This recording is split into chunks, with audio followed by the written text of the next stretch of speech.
গত বছর আমরা শাপলার শহীদদেরকে নিয়ে এবং মুজিববিরোধী আন্দোলনের শহীদদেরকে নিয়ে কাজ করতে যাই।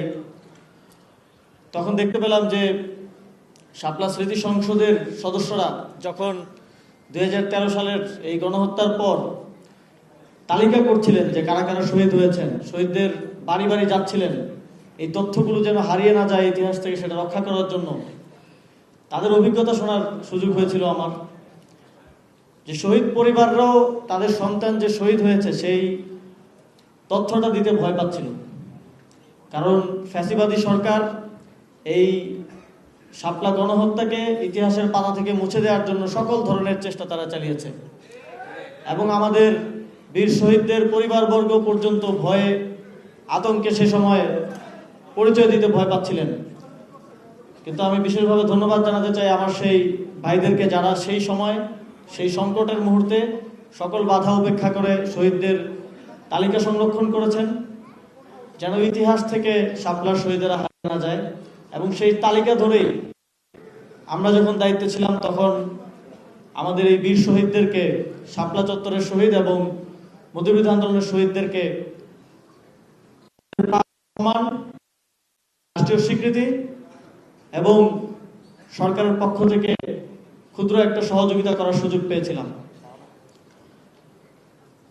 কিন্তু সেটা করতেও আমাদের জাতিগতভাবে 12 বছর এক যুগ লেগে গিয়েছিল। আমাদের জন্য লজ্জা। আমরা যদি আমাদের শহীদদেরকে সম্মানের সাথে স্মরণ করতে না পারি, তাদেরকে মাথার তাজ হিসেবে না উত্থাপন করতে পারি, তাহলে আগামী দিনে বাংলাদেশের যে কোনো সংকটে আর কেউ শহীদ হতে জীবন দিতে এগিয়ে আসবে না। আমাদের নাসির ভাই একটু আগে বলে গেলেন যে আমাদের আধিপত্যবাদ বিরোধী লড়াই সামনে আরো কঠিন হতে যাচ্ছে। আমাদের সীমান্তে উগ্রবাদীরা আরো শক্তিশালীভাবে আবির্ভূত হয়েছে। এই লড়াইয়ের সামনে আমাদেরকে একসাথে রাজপথে সরব থাকতে হবে। আমাদেরকে এদেশের মানুষের আকাঙ্ক্ষা, ধর্মীয় মূল্যবোধ রক্ষা এবং একই সাথে সার্বভৌমত্ব রক্ষার জন্য সর্বদা প্রস্তুত থাকতে হবে। এবং আমাদেরকে শুধু রাজনৈতিকভাবে না, সামাজিকভাবে এবং সাংস্কৃতিকভাবেও শক্তিশালীভাবে আবির্ভূত হতে হবে।